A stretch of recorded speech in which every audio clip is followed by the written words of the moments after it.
Okay, so it's time to get started with this webinar. So thanks to all of you for attending. My name is Stefano Grivetta Loccia, and currently I'm heading the doctorate school of Politecnico di Torino. We are very excited to have a number of brilliant scientists that are basically Italian scientists and scholars in North America, collected together by a foundation called ISNAF. We are here because we believe strongly that a PhD program is not complete without an internship or a secondment period abroad somewhere.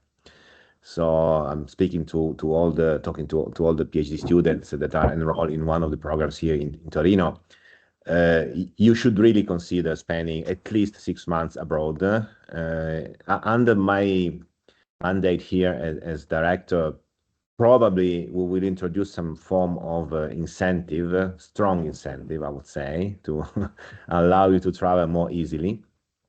So we are here tonight or this evening or this morning to show you a very good opportunity that is provided by ISNAF. As I said, Italian scientists and scholars, they form a community that are offering an opportunity and a number of hosting locations and opportunities for you to travel to the US. Basically, this webinar is organized with the help of Matteo Magnani, that we see here, and Cinzia Zuffada, that are basically leading this effort. This is continuing a collaboration that we have since a few years. We have a number of success stories with students from Polito traveling to the US and North America in general under this program. And let me anticipate, but then my colleagues will be more precise in the following. We will issue a call for application following this webinar, where you students will be able to apply, choosing a hosting institution, interview, and eventually, if everything goes fine, you will be able to travel to the US under this program. So without any delay, I would stop talking because I'm not the superstar here. Therefore, I'll leave the floor to Cinzia and Matteo. Maybe you can introduce the program and let us get started. Thank you, Stefano. Thank you, Professor Grivetta Loccia. I'm Cinzia Zuffada, the president of ISNAF. It is my pleasure to be here to greet everyone, our members ready to host the students, as well as the community of Politecnico di Torino.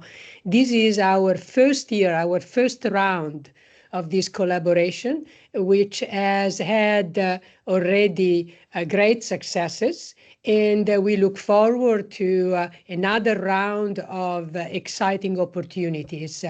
Our membership is very rich.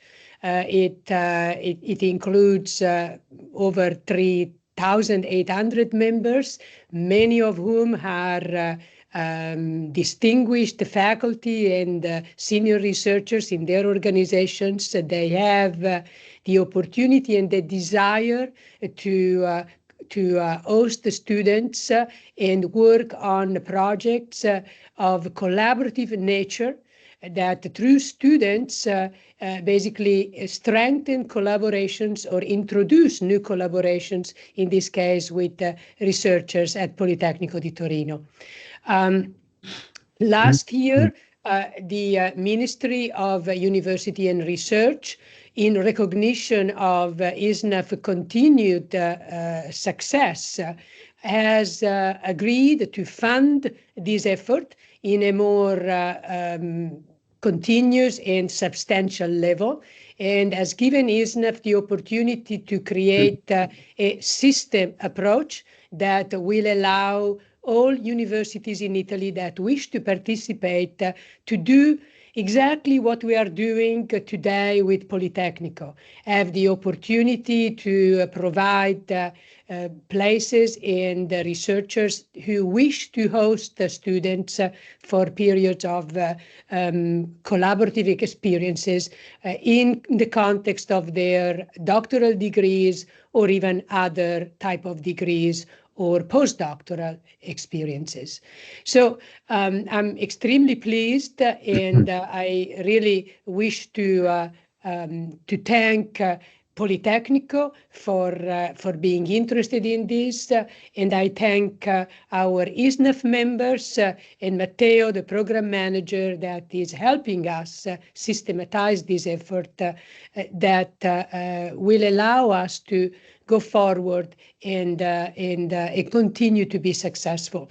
With this, I'd like to ask my colleague on the board of directors of ISNAF, Professor Alberto Salleo from Stanford, to greet us and begin the exchange that we are having today to get to know one another.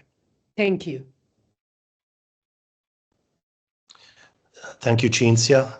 My name is Alberto Salleo. I'm a faculty in the Material Science Department at Stanford, and I'm also on the board of ISNAF. I will start by echoing Cinzia's thanks to Politecnico, to all our colleagues who have enthusiastically taken the call to host students from Italy in their groups, and also the ministry for helping us get this working at a bigger scale. As Cinzia said, this is the third year we've been doing this. We've had two sort of smaller pilots, and this is the first time we've really expanded the roster of possible hosts. And so we're very excited about being able to offer a much greater diversity of hosts to the students of Politecnico. So for this year, you will see in the roster of hosts you can pick, we have, if I counted correctly, 69 possible hosts from 52 institutions in North America, so this is in the US and in Canada. And we have a great mix of private institutions, public institutions, and national labs. We also have a great mix of smaller institutions and also large public institutions. So as students, you will really see, you can find not only a group and a research topic that you're interested in, but also the flavor of institution that you might be more excited to be part of. We also have great geographic diversity. I think we cover pretty much the four corners of the US and include also the middle, the Midwest, the South. We have institutions from pretty much anywhere. And in Canada, mostly from the two coasts, as far as I can tell. We are covering a lot of areas of engineering and physical sciences, including medical schools. And then also you'll see a great diversity of career stages. Some students might prefer to be hosted by a faculty who's more junior and more closer to the research. Some students might prefer a faculty who is more experienced and maybe has a broader view. So you'll really have a great array of possibilities for you to be hosted, and we're really excited to be able to offer that. So the goal today is actually for you to get to know some of our hosts who have agreed to present their research here. And after that, there will be also time for the testimonial from one of our students from last year, showing you how being able to visit a lab has made an impact on her career. And then we'll have time for Q&A in the end, and also some administrative instructions from Matteo. So without further ado, I will introduce our first host, Ferdinando Fioretto.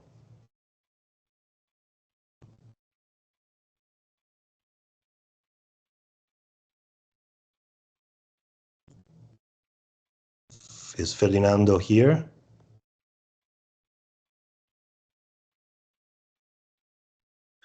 No, Alberto, non lo vedo collegato al momento. Okay. Quindi credo che abbia avuto un problema dell'ultimo secondo e quindi andrei oltre, eventualmente se riesce a collegarsi, intanto magari lo sento, se riesce a collegarsi appena si collega. Okay, so we'll move on to Michele Polese.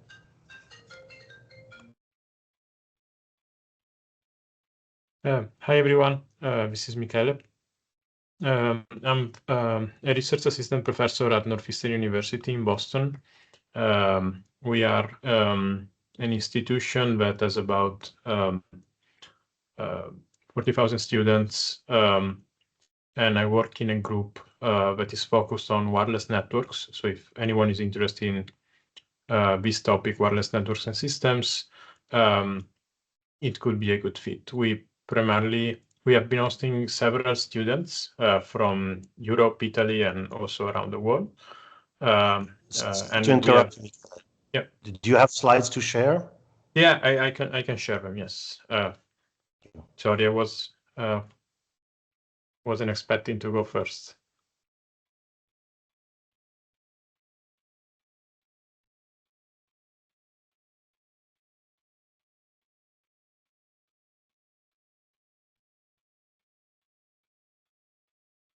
Right. I hope you can see my screen. So the slides I understand will be distributed also at the end, and here you have 2 contacts that you can reach besides the ISNAV contact in case you are interested. So I was mentioning our main focus is on wireless networks and on what comes after 5G systems. So we have been working with our PhD students, researchers, and also, as I was mentioning, visiting students around the world on several research areas around 6G, going from basically how do you create networks that work at different frequency bands, from the traditional frequency bands that are used by 5G system onto sub-terahertz and so on. How do you make networks more open, more programmable, networks that are based on software rather than specific hardware appliances? How do you introduce AI in these systems to do processing and control? How do you share the spectrum that you have? And then we have faculty that have been working on applications, and how do you connect basically the new kind of multimedia application coming up, and how do you provide wireless connectivity to those? One of the key elements of the studies that we do here is that most of them have an experimental component.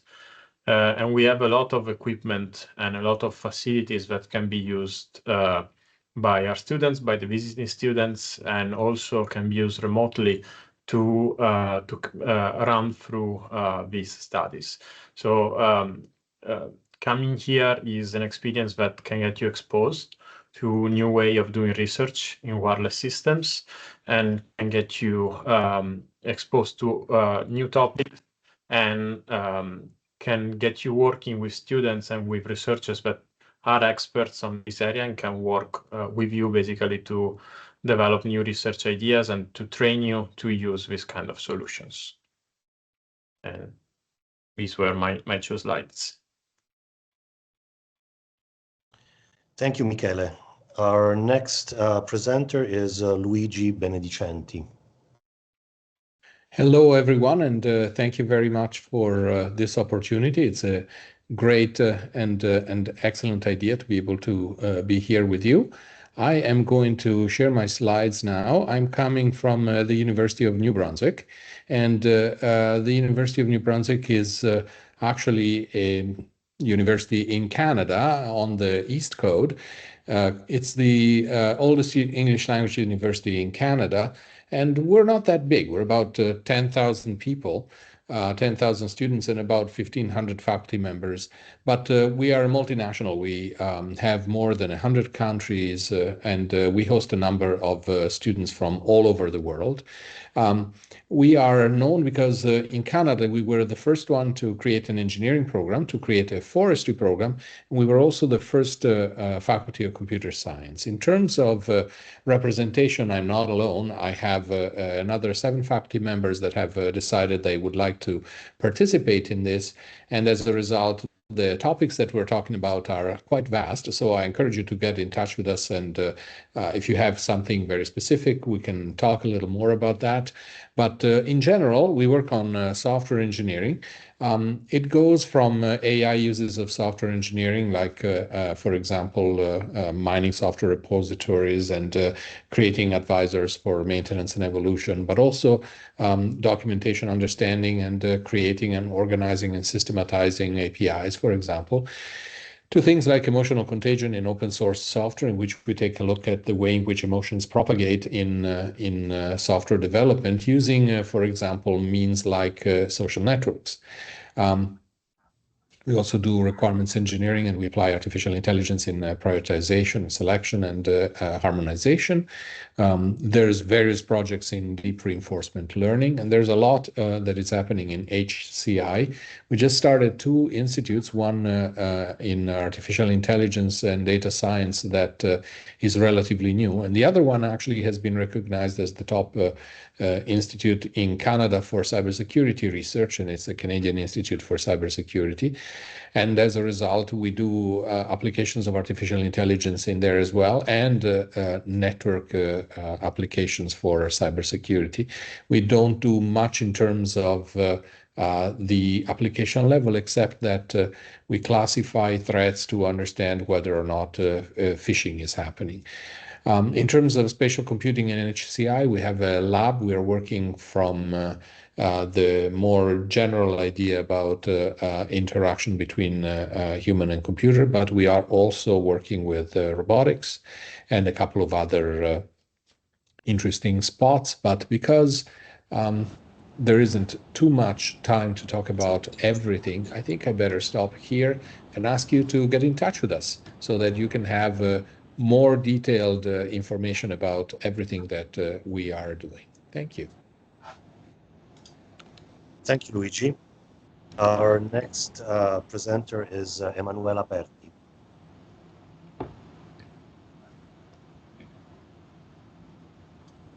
Sorry, Emanuela Berti. You're still muted.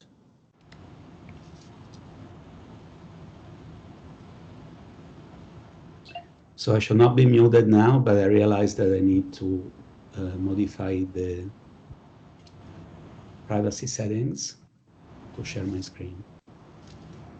So maybe you want to move on to someone else because I may not be able to do it quickly. Okay, so we'll move to our next alphabetical order is Fabio Cicoira, and then we'll come back to you.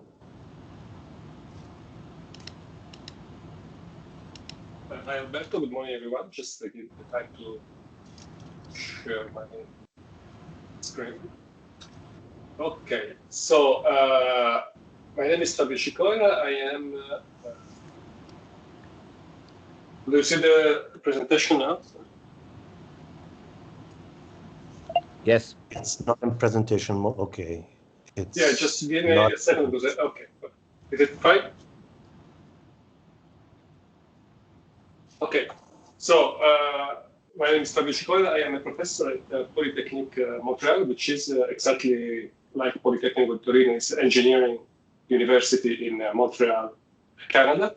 It's a French-speaking university, but we also have programs in English. So the topic of my research is flexible, searchable, and healable by electronics. So most of my work is done on conducting polymers for flexible and stretchable electronics. Then we also have more biomedical applications, for instance, implantable electrodes for brain and muscle recording. Then we work a lot on material processing, for instance, on materials formulation and patterning of organic and inorganic materials. Then we recently started to work on electromagnetic shielding systems. And we make a lot of materials which are suitable for a self-healing conductor application. So the idea is to make materials that heal by themselves for several applications, from transistors to electrodes and other devices.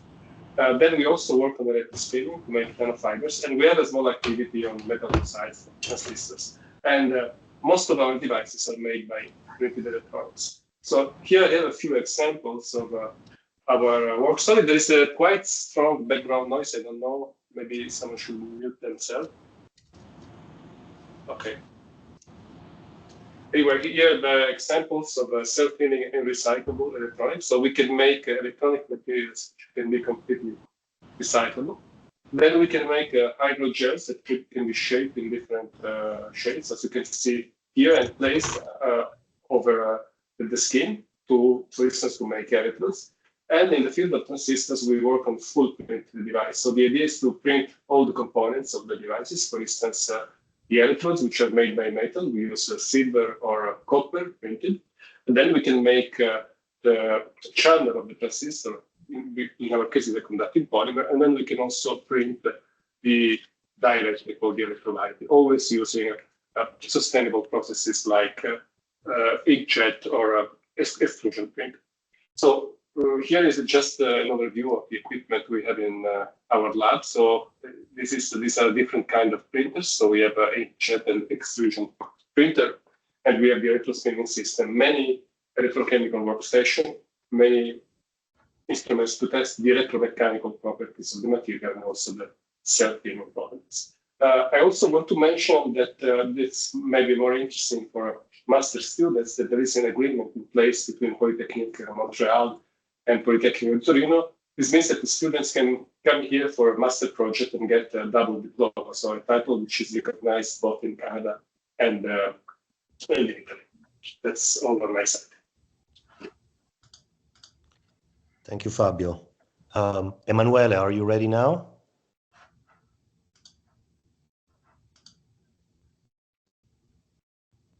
Oh, actually, I see. Okay, Emanuele, perfect.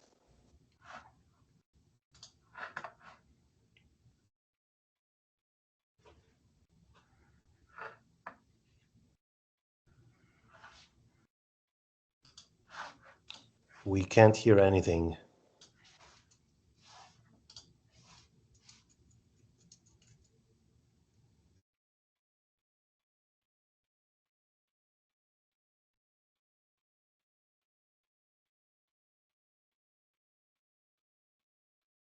Emanuele, can you speak? Either you're muted. Yeah, you're muted. I can see the icon. You're still muted.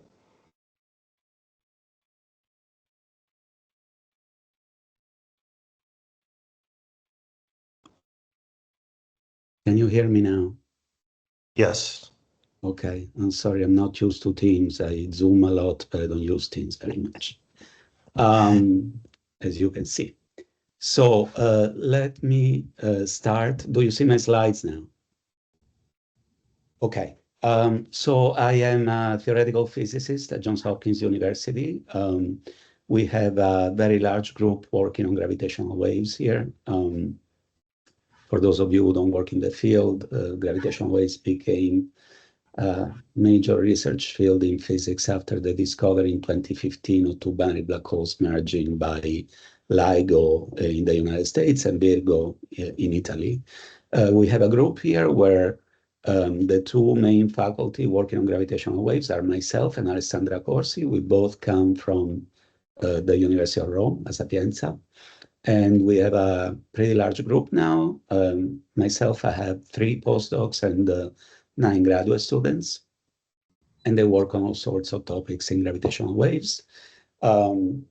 Johns Hopkins is one of the oldest, actually it is the oldest research university in the United States. It's particularly well known for its medical school, but we also have a strong physics department with several faculty who are working in many areas related to gravitational waves in different ways. For example, we have an outstanding cosmology group that includes Adam Riess, who won the Nobel Prize, and several others, Mark Minkowski, Joe Silk. You see them listed here. We have a large group in high energy physics, but many of those people are also interested in gravity and gravitational waves. They include people like Ibu Bha, Sean Carroll, David Kaplan, Sojit Rajendran, and others.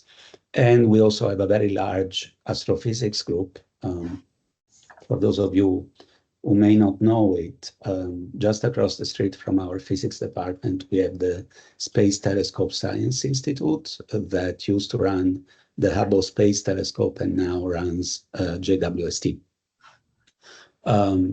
So the department recently got a very large donation of about almost $100 million, and the department is expanding. We are hiring many new faculty, and we also have fellowships for postdocs and PhD students. My group in particular works on the astrophysics of compact binaries. That means binaries of black holes and neutron stars that merge together and produce these gravitational waves that we observe. We want to understand how they form astrophysically.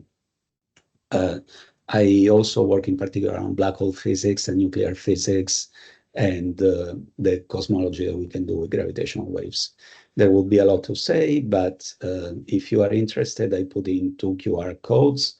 You can just point your phone at the QR codes and you can see my recent papers at my webpage. And if you have any questions, please send me an email. Thank you. Thank you, Emanuele. I see that Ferdinando Fioretto joined and he had time constraints. So Ferdinando, if you're ready, maybe we'll go with you next.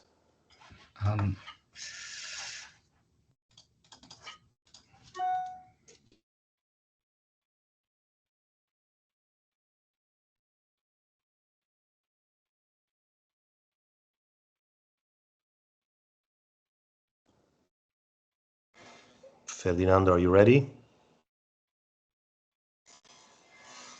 Okay, maybe not. All right, so we'll go next with Francesca Civano then. Yes, hello everyone. Can you see my slides? Yeah, hi, I'm Francesca Civano. I'm from Goddard Space Flight Center, which is one of the NASA centers and is located in Greenbelt, Maryland, actually very close from Johns Hopkins, where Emanuele is. So let me tell you about astrophysics at NASA Goddard. We have several several hundreds of people in the astrophysics divisions, and we perform very high-profile research studies, including understanding the physics in extreme environments, the formation and evolution of the universe and the structures in it, including black holes and galaxies, and also the search and the study of exoplanets, so planets around other stars. So at NASA Goddard, to perform this research, we use the NASA Astrophysics Fleet and not only, of course, also ground-based telescope. But at NASA Goddard, we lead several of these missions presented here, including X-ray and gamma-ray telescope from the Neil Gehrels, Fermi, NuSTAR, NICE, and XP, and the newly launched XRISM. But we also lead optical and infrared telescope, including TESS, the James Webb Space Telescope, and also we lead the construction of the Roman telescope that is currently being built and is in the Goddard Space Telescope clean room. And it will be launched at the end of 2026. And also at NASA Goddard, we are leading the NASA effort to build the LISA gravitational wave telescope, which is a partnership with ESA. For what regards my own personal research, well, I focus my study on understanding the effect of the activity of black holes at the center of galaxy and how these black holes affect the galaxy evolution. And this is just a pretty picture from a recent press release that we had for a paper that was published by myself and several of my collaborators in Nature Astronomy. And let me know if you have any questions. I'd be happy to talk with you all. Thank you. Thank you, Francesca. I see now that Ferdinando Fioretto can go next. Thank you. Sorry about that. There was an unfortunate coincidence where my connection dropped right after you called me. Let me see if I can share my screen.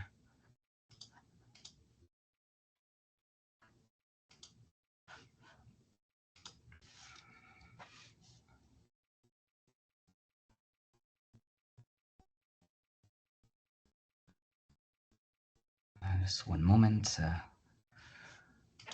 actually need to.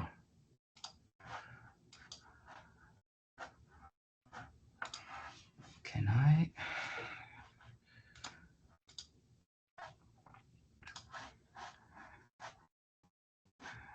I think can you give me a few more minutes?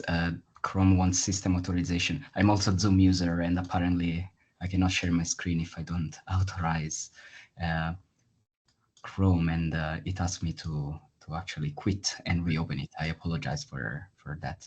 Okay, no problem. Move on to our next speaker, Donatella Danielli. Hello, can you hear me? Okay, great. Thank you so much for the opportunity. I am Donatella Danielli, and I am a professor and also the director of the School of Mathematical and Statistical Sciences at Arizona State University. So Arizona State University is a large public university located in the Phoenix metropolitan area. It's been ranked #1 in innovation for the past 10 years. And one of the distinctive features of Arizona State is now I have to figure out, sorry, okay, here we go. It's an interdisciplinary character of the university.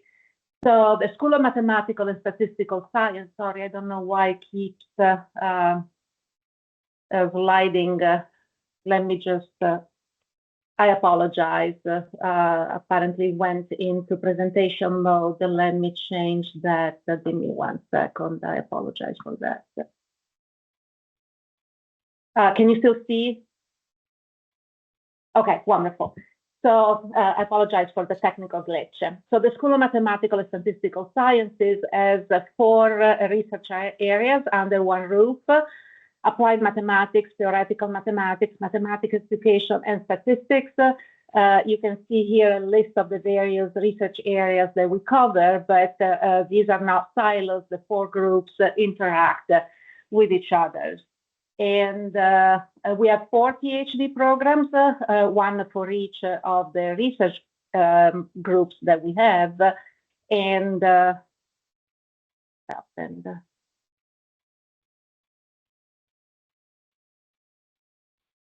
can you still see? I think okay,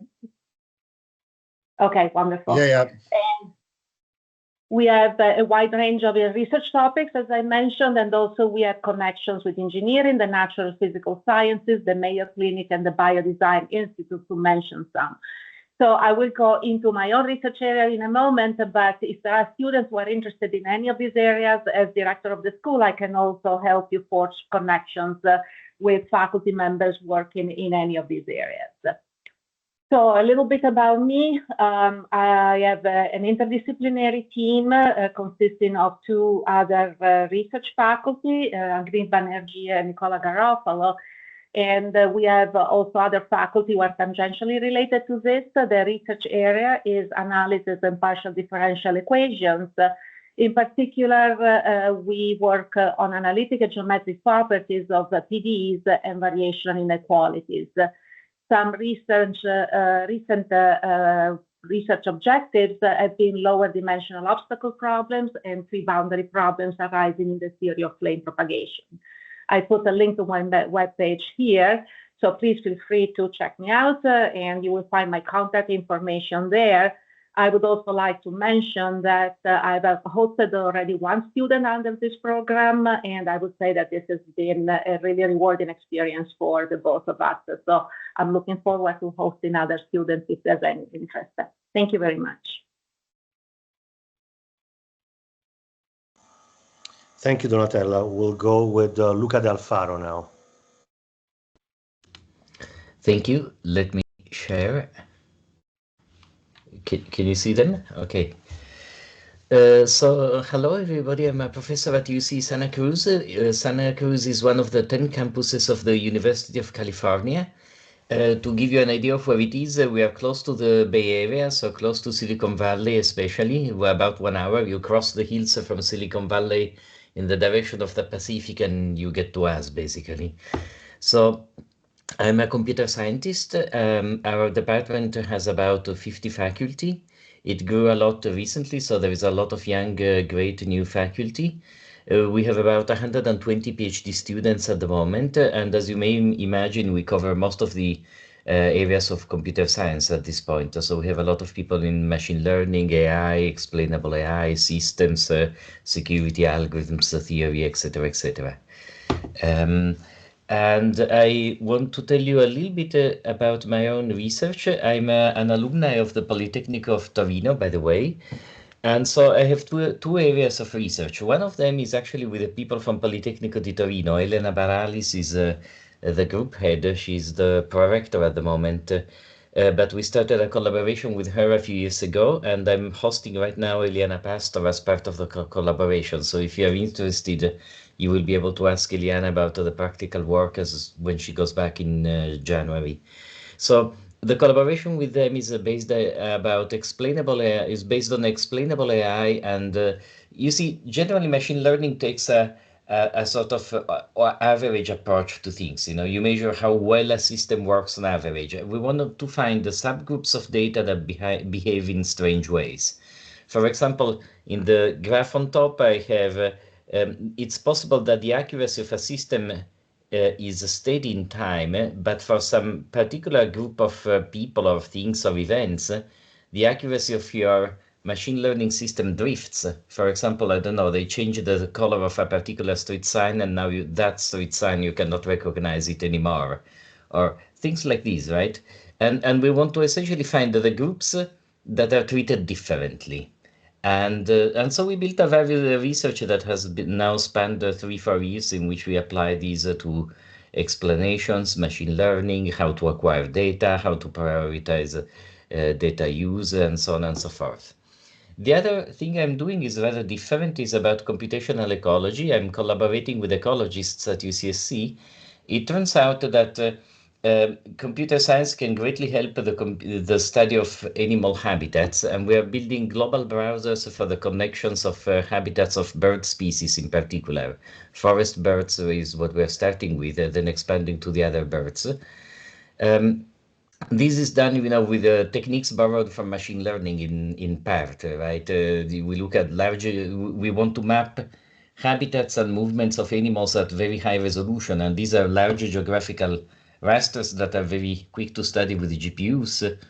And so that's what we are doing. So if any of these is of interest to you, or even if other topics offered by my department are of interest to you, please reach out. You will have in the slides my homepage and my email address. Thank you very much. Thank you, Luca. We'll go now back to Ferdinando, if you're ready. Thank you.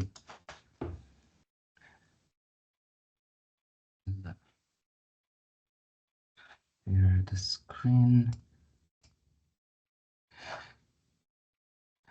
Do you see my slides?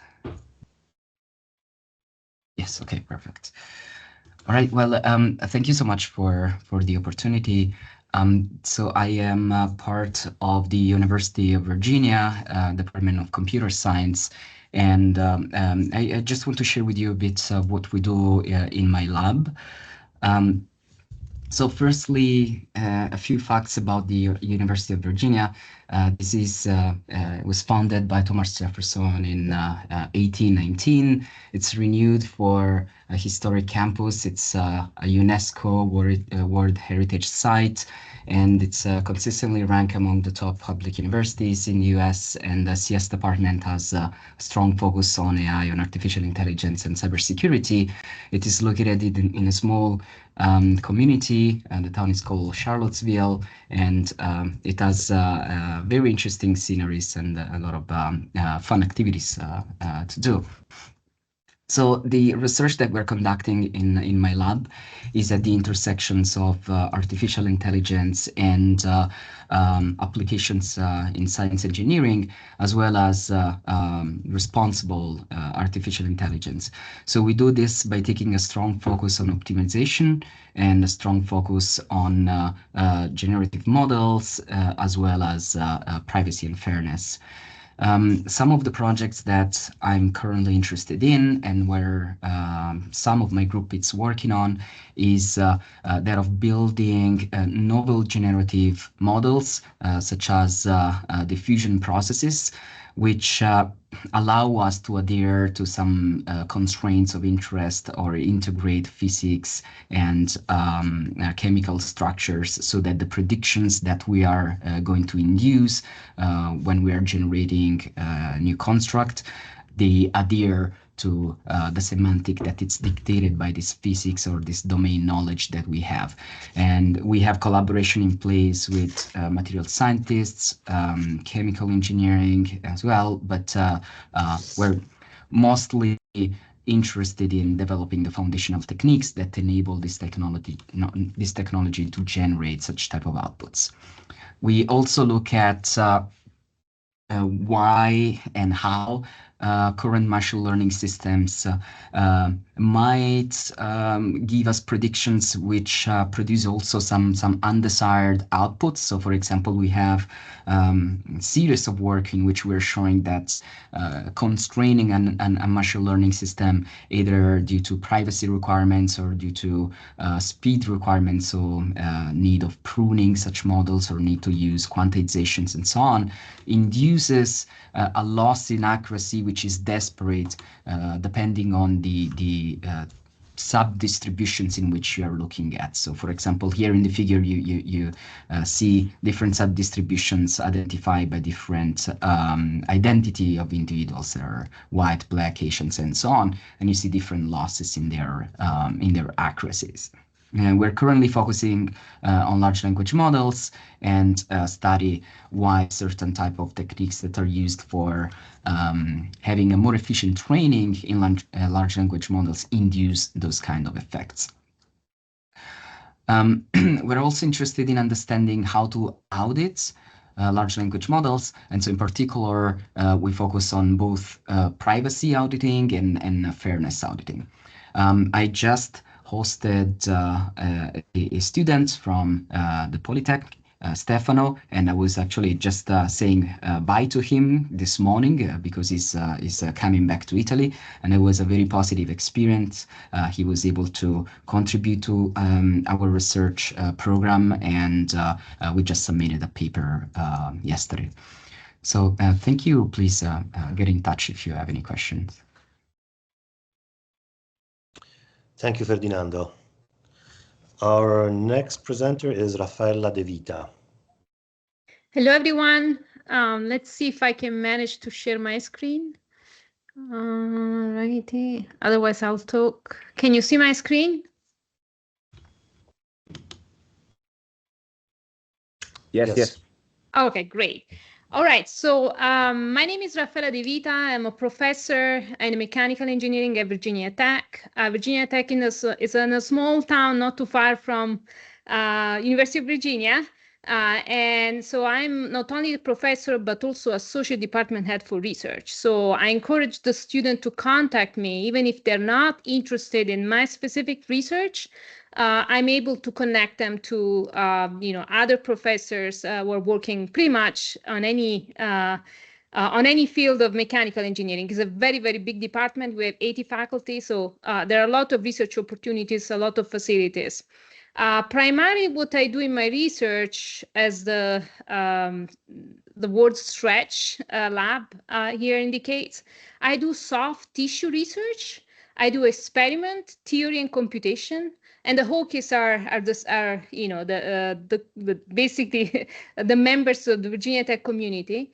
But over the past 15 years, I've been working on women's health. And so primarily, I am by training a mathematician who had got a degree, then a PhD in mechanical engineering, and I'm primarily interested in how tissue deforms.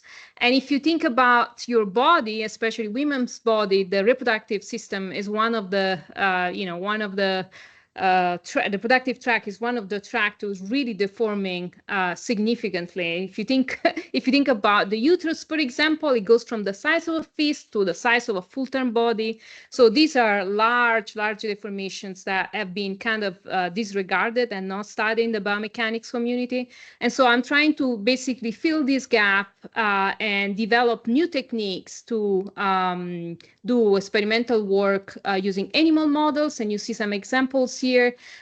We use rodents, but we also use large animals like swine, and we're able to basically look at the entire structure. In this case, is the vagina, and look at the smooth muscle content. For example, we do experiment where we basically stimulate the organs and basically induce contractions, and we're able to measure the deformations that are only due to the contractions of the organ, not the fact that forces are being applied. So we can measure these very, very tiny forces, large strains. We do finite element simulations. This is a very, very, very simple simulation here to reproduce what we see experimentally. We also do machine learning. We do data-driven science. So we use a lot of different computational tools. We also do MRI. So we have an MRI that allows us basically to follow animals throughout pregnancy. And these are, we have mice, rodents that we follow throughout pregnancy, throughout menopause, really anything that is related to women's health. And these are examples of images that I've collected. I have a list of few papers here. I think would be nice for the student to go look at my website, look at the publication, and see that what I'm proposing, what I'm doing is something that they're interested in. Again, the best way to reach me is by email, and I'm happy to connect students with other labs, but also, again, I'll be happy to have them in my labs. Thank you. Thank you, Raffaella. Next is Danilo Erricolo. All right. Can you see my window?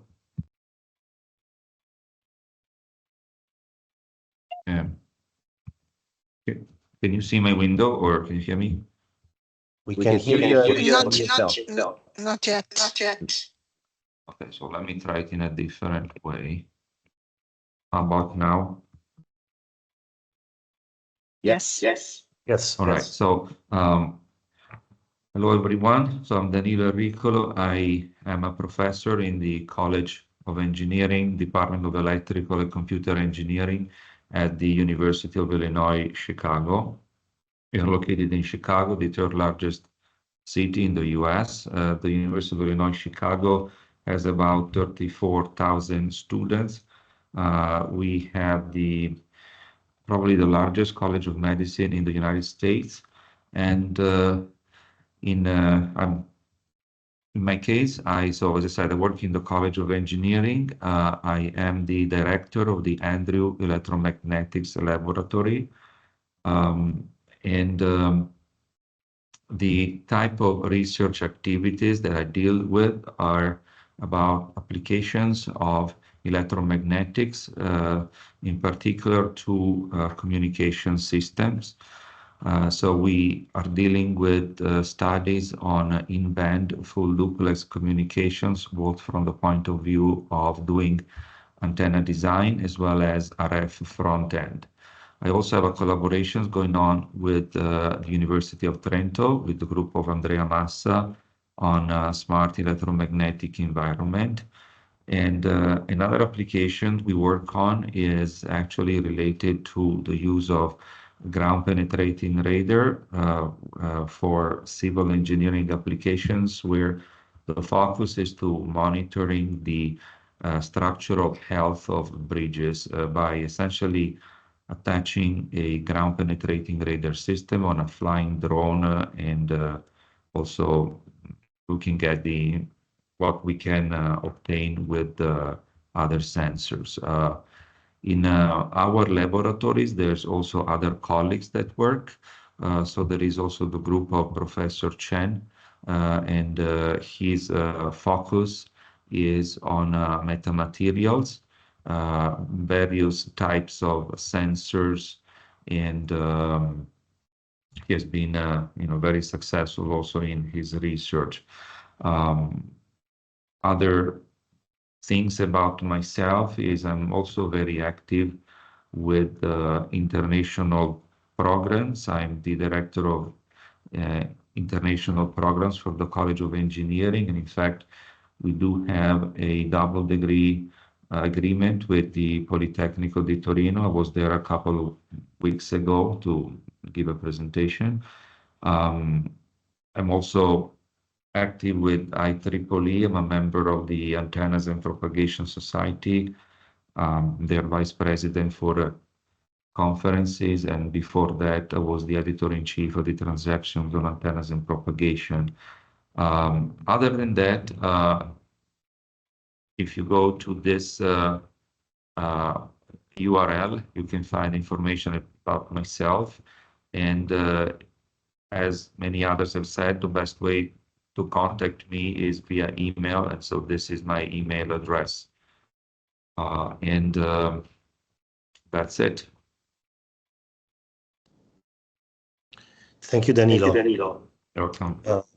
Next is Mattia Fazzini. All right. I will share my slides.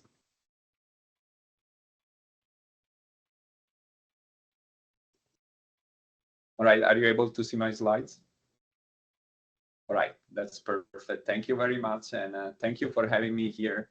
And today I want to talk about software engineering research at University of Minnesota. And you might be wondering, where is University of Minnesota? Well, here it is. So this is our campus. It's in the Twin Cities, specifically it's in Minneapolis. You can see Minneapolis here in the background downtown. And this is campus. Our campus has 50,000 students.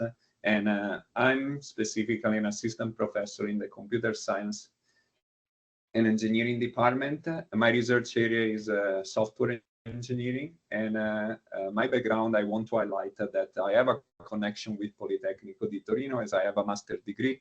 This master's degree was part of the Alta Scuola Politecnica, which is a double degree program between Politecnico di Milano and Politecnico di Torino. So, but enough about me. I want to talk about the research we do at University of Minnesota. So, okay, this shouldn't have happened. Well, we are computer science. Actually, this is just an example of the research we do. So this is a type of crash, and what we do in our research is to write algorithms and programs to actually find bugs in other programs.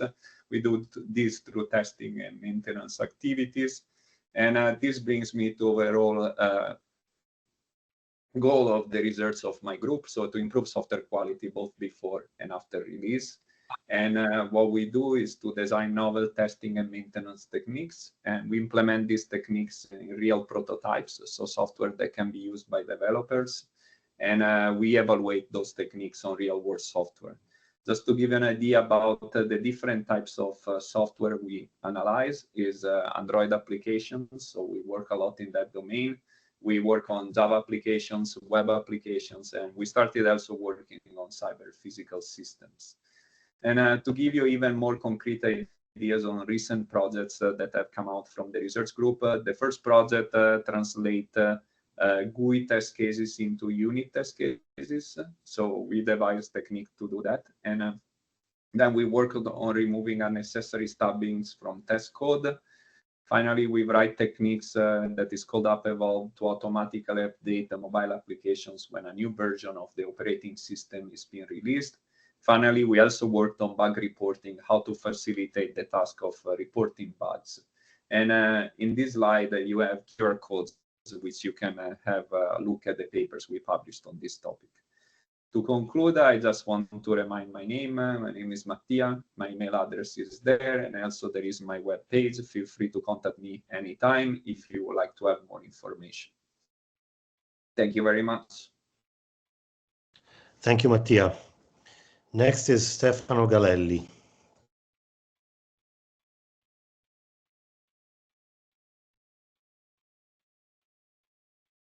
Is Stefano no, here? Alberto, scusa, Stefano mi ha scritto che purtroppo non riusciva ad esserci. Okay.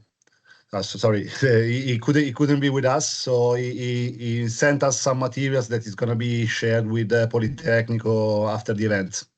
Okay, so we move on to Riccardo Gottardi then.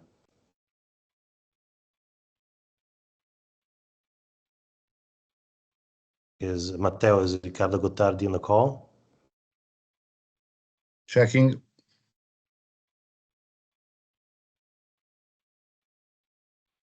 No, I can't see him. Okay, well then Marco Panza is next. Yes, let's see whether partager les contenus. Okay. I do not see how to share the screen.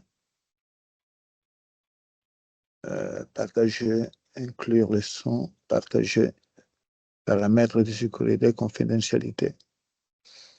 I'm not accustomed to Teams. I see here a share command in partager. Yes, it say yes, but it does nothing. Ajouter un écran, no. So why don't I you have my slides? If you can share it.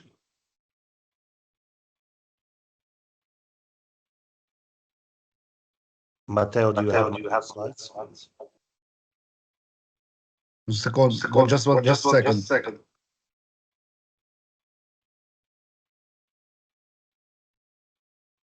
It does not allow me to share. Why don't I go next, since I'll be the last one? Meanwhile, Matteo, if you look for Marco's slides. I say that I need an authorization. You have to authorize me, apparently. I need an authorization. I don't know by who. Do you see my slides? Yes. Yes. Okay. All right. So my name is Alberto Sala. I'm at Stanford University. First, I'll give you a brief overview. So this is a view of our campus, and we're located in the heart of Silicon Valley. Silicon Valley is down here. San Francisco is here. It's about 40 miles away. We have about 7,500 undergraduate students and about, at this point, 9,000 graduate students. So we're a relatively small university in terms of population. We're divided in 7 schools, and we have a proximity to 3 national labs. We have one that's just 1 mile up the road, SLAC, which used to be a particle physics lab, but now it's become a multi-program lab. Lawrence Livermore Lab, which is known for essentially defense work, but also has an open area with fundamental research, and LBNL, which is associated with Berkeley out here. Our School of Engineering has 9 departments, and Material Science and Engineering is one of the departments in there. We have about 21 active faculty. We're a very research active department. We have about 170 PhD students and about 70 postdocs in our department. Now, my group works in soft matter, and we sort of go from fundamentals all the way to applications, but our emphasis really is more on fundamentals. We develop new characterization methods. In particular, we specialize in X-ray diffraction, spectroscopy, and transmission electron microscopy of polymers. But we work with functional polymers, so we try to fabricate devices, and so we've also developed fabrication techniques based on photolithography or some more ad hoc techniques such as printing or soft matter processing. Once we make devices, we measure their functional properties. This could be charge transport, ionic transport, photocurrent, and because really the goal of the group is to connect the fundamental structural properties of the material to its functional properties, essentially understand how the material works. In order to we need to understand the devices, so we also have a device physics effort where we do modeling, numerical modeling of the devices, and then eventually we build small demonstrators. These are not meant to be real engineering objects, but just sort of to stretch your imagination as to what you can do with these materials if you imagine putting them into a system. So we make small arrays, like 3x3 arrays of devices, or small sensors that you could wear on your skin. In this case was to measure analytes in sweat. So in terms of characterization, like I said, we work actually quite a bit at the synchrotron at SLAC, and our expertise at this point is to characterize materials as they're being used. So we build specialized cells that allow us to do X-ray diffraction, as for example, you do ion intercalation in these materials, or as charges traverse these materials. So again, to really connect the structure to the functionality. And then in the last 5 years, we've developed an emphasis on transmission electron microscopy. This is working both at Stanford, but also with user facilities at Berkeley. We've developed multiple techniques of transmission electron microscopy to study the structure of these materials from the kind of nanometer all the way to the multiples of microns. And these are very data-intensive techniques, so we're also developing numerical techniques and statistics to analyze the data, so it's very interdisciplinary. In terms of characterization, again, here's an example of while we do electrochemistry on the left, we're looking at how diffraction peaks come in and out of Bragg condition or move around. And then we do transmission electron microscopy to detect the microstructure of the material. And on the right, you see a simulation of how electrons will move through this polymer microstructure, and you can see where they get trapped and where they get funneled, and this gives you an insight as to how the materials work. In terms of devices, we make biohybrid sensors. That's one of the devices we've been working on for years. This is with collaborators who put essentially parts of cells on top of our polymers, and how the polymer responds to whatever happens to these cells is the sensing event. In this case, for example, we can see virus fusion thanks to this device electronically. And we also make electrochemical sensors, and because we really understand the device, we can amplify the signal. In this case, a regular electrochemical sensor would be the blue dots, and our amplified sensor is 3 orders of magnitude amplified. Doesn't make it more sensitive, but it makes the currents easier to handle by peripheral electronics. We've been interested lately also in doing what is called neuromorphic computing. So we're making devices that mimic the synapses. Essentially, the conductance can be modulated the same way the potency of a synapse is modulated in your brain. And we make arrays of these, again, small arrays, but really want to demonstrate something at a small level to stretch your imagination as to what you can do. So as everyone else has said, if you're interested in any of this, get in touch with me by email, and I'll be more than happy to chat. Matteo, are you ready with Marco's slides? Yeah, I can share my screen. Can you see it? Okay, thank you very much. I do not know why my program does not allow me to share. I say that I need an authorization that I do not have. Okay, so my name is Marco Panza. So our case is quite different from the cases that have been presented, because I am directing a graduate program that is a strongly interdisciplinary one in mathematics, philosophy, and physics. This program, for its conception, is quite unique, not only in the United States, but in the world. It's very different from the other that have been presented. It includes more than 30 faculties members of the 3 departments of mathematics, philosophy, and physics, but also a member of the computer science department. The reason for which the computer science department is not officially part of the program is simply a question of internal organization of the university, because the computer science department does not depend on the College of Science, but a lot of members of the computer science department are part of the program. Among the different topics that we consider and our students work on in the program, some as indicated in the slide: history and philosophy of mathematics and logic, universal algebra, lattice theory, algebraic logic, geometric theory of function, number theory, and we have an institute of quantum mechanics, especially working on quantum information science, quantum computation, and in Japan also there is another PhD program of data analysis and computer science. I think that you can change the slides. This is the internal organization of the program. You see that there is a very largely interdisciplinary a program with students coming from different domains of philosophy, mathematics, and physics, and computer science, also cognitive science. I can also say that it is quite a new program. We are at the 2nd year working in the full functioning. It should host about 20 students. Also, Chapman University is an old university, but with a very recent increasing.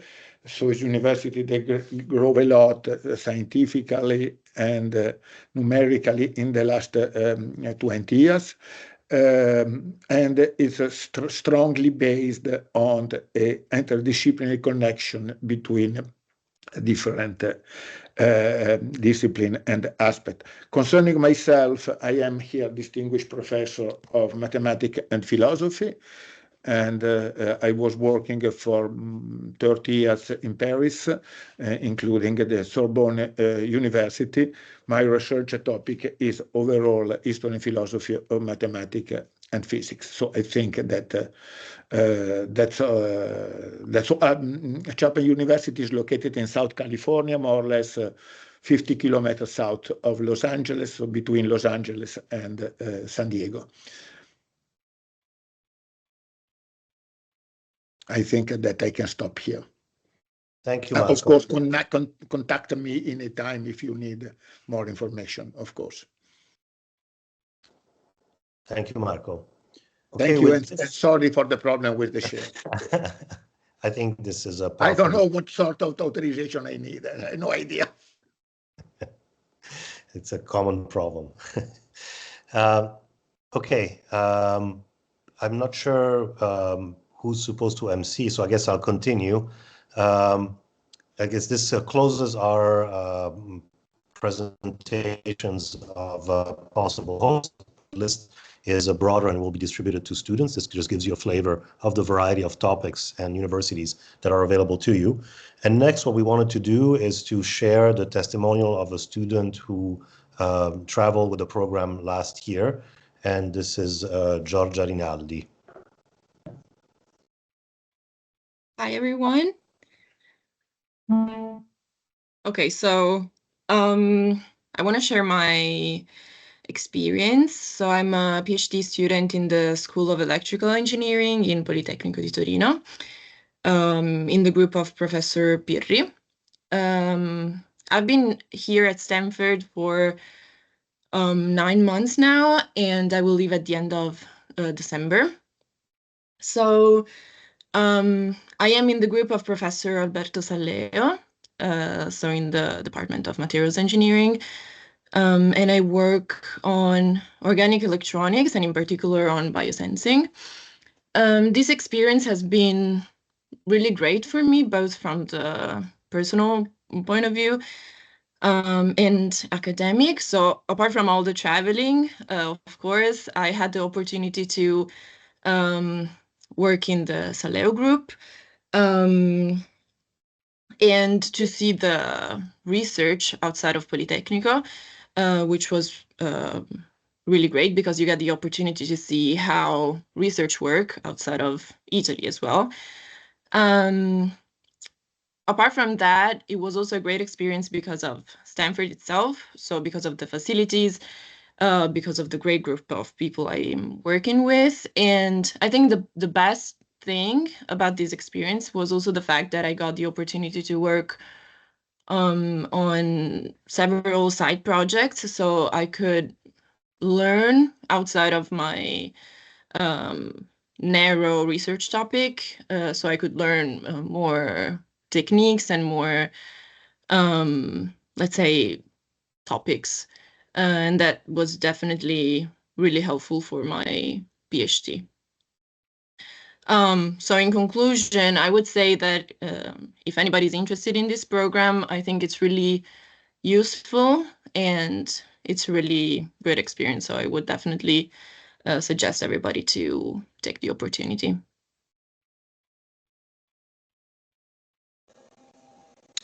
Thank you, Giorgia. Now I guess it's Matteo's turn to tell us a little bit about some practical aspects of this program. Yeah, thank you, Alberto.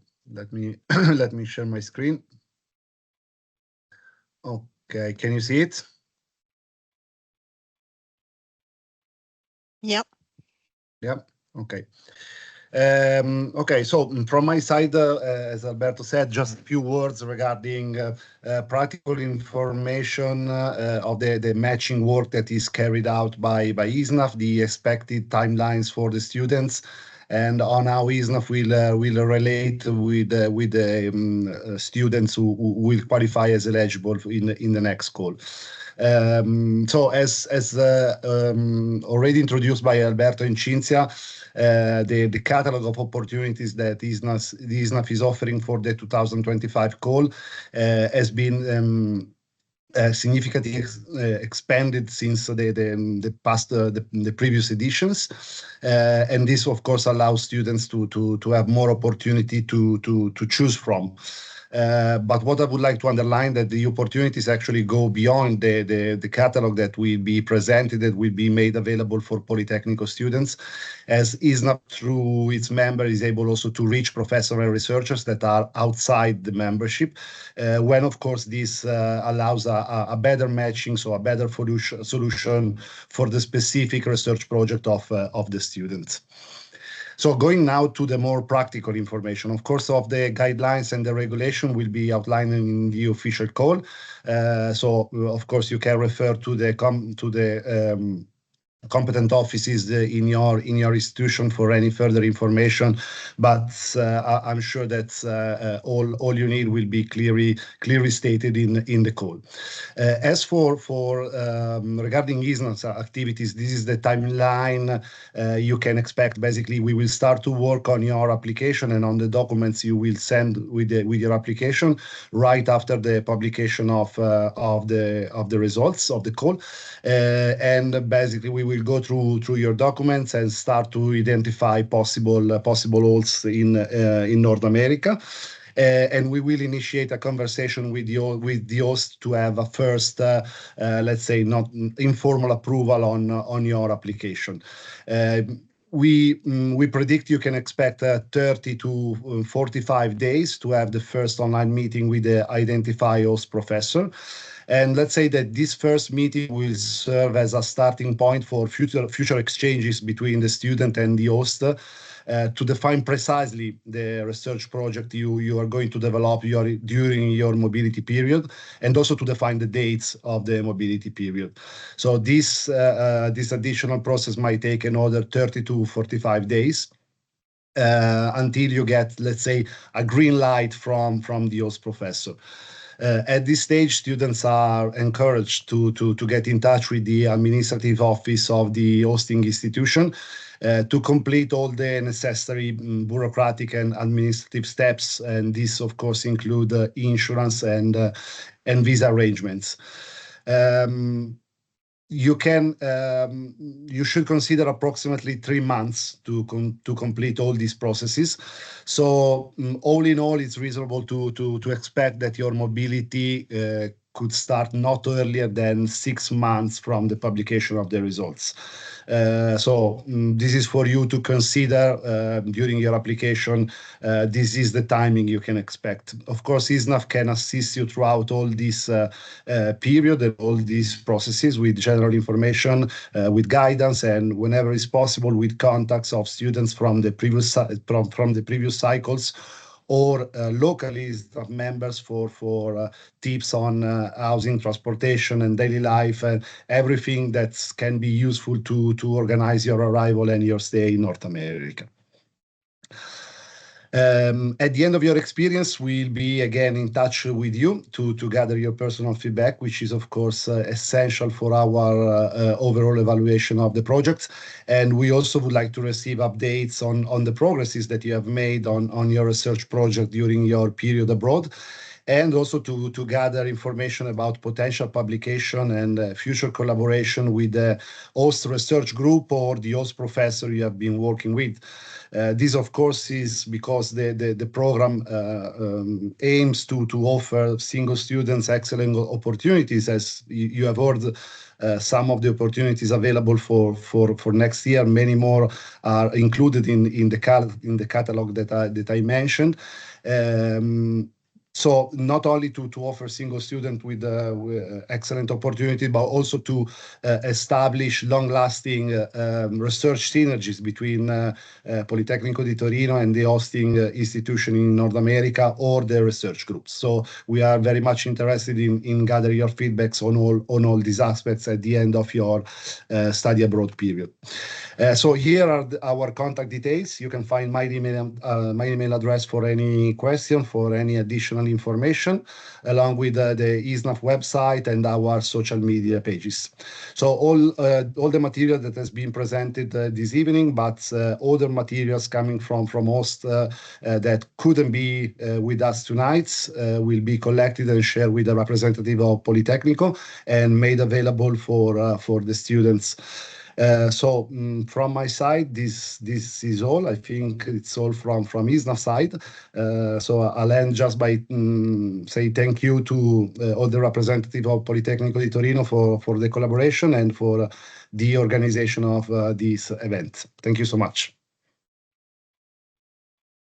Thank you, Matteo. If I can, I just conclude on behalf of the Politecnico di Torino, because our director of the graduate school just left the conversation. I'm Eugenio Brusa. I am the former director of the graduate school. Nowadays, I'm collaborating together with our rector in the direction of a more internationalized PhD activity. So in that sense, I'm still continuing this collaboration together with Professor Francesco Derga, who is the former vice rector for international affairs. So we start together with Dr. Zuffada, Dr. Salleo, Dr. Magnani, this activity together with ISNAF. So we are particularly grateful to ISNAF for your very huge work, which is represented today by this proposal with so many mentors, projects, variety of topics for the research activity. First of all, for our PhD candidates, but not only, because this is a very important opportunity also for young researchers, let's say, not only professors and researchers, to establish a fruitful collaboration together with all the academies and research centers in the United States and Canada and North America.